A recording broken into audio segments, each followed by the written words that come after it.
Industrialized human society generates vast quantities of materials, many of which, lacking recovery infrastructure, end up as waste. The nature of this waste has changed dramatically over the last 30 to 40 years due to the introduction of synthetic materials such as plastics. Human garbage, including synthetics and plastics, have inevitably found their way into the world's oceans. This rubbish, which is present in the oceans and on beaches, is called marine debris. Astoundingly, it is now evident that marine debris is one of the world's most pervasive pollution problems affecting the oceans. Synthetics like plastics are the most problematic debris because they resist natural degradation processes and are a danger to wildlife. Far from being just a litter problem, marine debris represent a significant threat to wildlife. Numerous marine animals and seabirds are killed or injured either because they become entangled or trapped by marine debris or because they ingest it. Impact of these plastics is essentially that it reduces fishes, availability of fishes and other marine things that we eat that sustains us as food, because these plastics block the food cycle of the fishes. The fishes run into these plastics, tiny pieces of it in the water, thinking that it's food. They ingest it. As they take it in, it then destroys them, because as it goes into them, it's plastic, it doesn't dissolve, it is not food, they cannot digest it, and they kill those fishes. So there was some time ago when it was found out that in one part of the world, fishes were just found floating on top of the water. These were coming from marine litter that they ingested mistakenly, thinking that it was food. And at the end of the day, they destroy all that. So the net effect of plastics and this marine litter, as we call it globally now, is the fact that it is reducing food availability of fish as food, availability of other marine organisms that we eat, periwinkles, oysters, shellfish, all of that is reducing availability of it. That at the end of the day now, we may end up in a catastrophe. Catastrophe in the sense that we are being advised not to eat meat, that red meat is not good for you, so you should go to fish. But the fish itself is not available. So at the end of the day, we are beginning to see that we need to do something about water pollution with respect to plastics, with respect to marine litter. Plastic debris is often buoyant, but it eventually may break down and settle on the sea floor.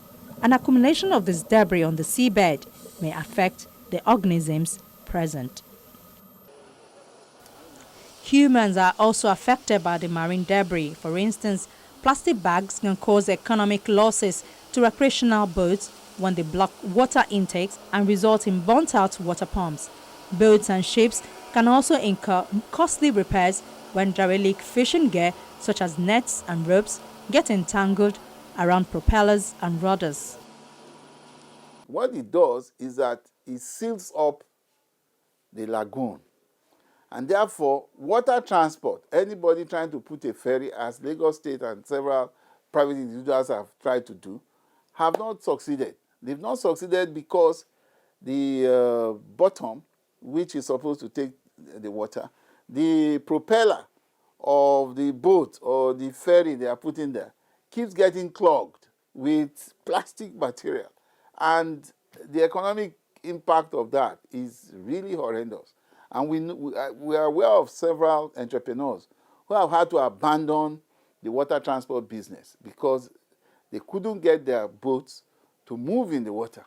Each time they try to do so, their propellers get clogged with plastics and netting material and styrofoam and all that, and destroys the propeller. And therefore, they think it's not profitable business for them. Now, imagine if they succeeded. Imagine the reduction on the roads, in terms of being able to ferry people by transport. Take being able to ferry people, say, from Marina to Ikorodu or from Marina to Ajah on the water body. It will reduce what we see in terms of traffic on our roads. So there are both direct and indirect impacts of water pollution that we see almost on a daily basis from our studies and from different discussion fora that we participated in. Plastic is generally a durable material which is resistant to natural biodegradation processes. Consequently, it does not readily break down in the marine environment. It is not clear just how long plastic items remain in their original form. However, some plastic items appear to be broken up into smaller and smaller fragments over time. At sea, this process is thought to occur due to wave action, oxidation, and ultraviolet light. On the shore, it may break up into smaller pieces due to grinding from rocks and sand. Countless marine animals have been killed or harmed by debris primarily because they either become entangled in it or they mistake plastic debris for food and ingest it. The accumulation amount of plastic in the ocean is set to increase tenfold by 2020, with the consequences extending centuries into the future because of length of time it takes for plastics to biodegrade, resulting in calls for a global initiative to collect plastic waste floating on the sea surface. Plastic debris has now become the most serious problem affecting the marine environment, not only for coastal areas of developing countries that lack appropriate waste management infrastructures, but also for the world's oceans as a whole, because slowly degrading large plastic items generate microplastic. These are particles smaller than 1 to 5 millimeters, which spread over long distances by wind-driven ocean surface layer circulation. Growing scientific and public awareness is fueling global concern regarding the impact of plastic ingested by marine species and the accumulation of the plastics in coastal and remote areas of oceans. Predictions of how the quantity of plastic waste will increase took into account the growing industrialization of developing countries, population growth, and attempts to limit the flow of plastic debris into the oceans based on waste management activities on land.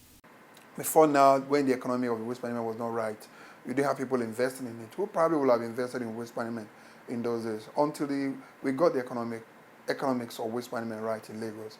We now have a lot of investors coming into it because of the economic incentive. So for this solution also, the drive in there is to domesticate the technology and to have the right economic platform template that can drive it.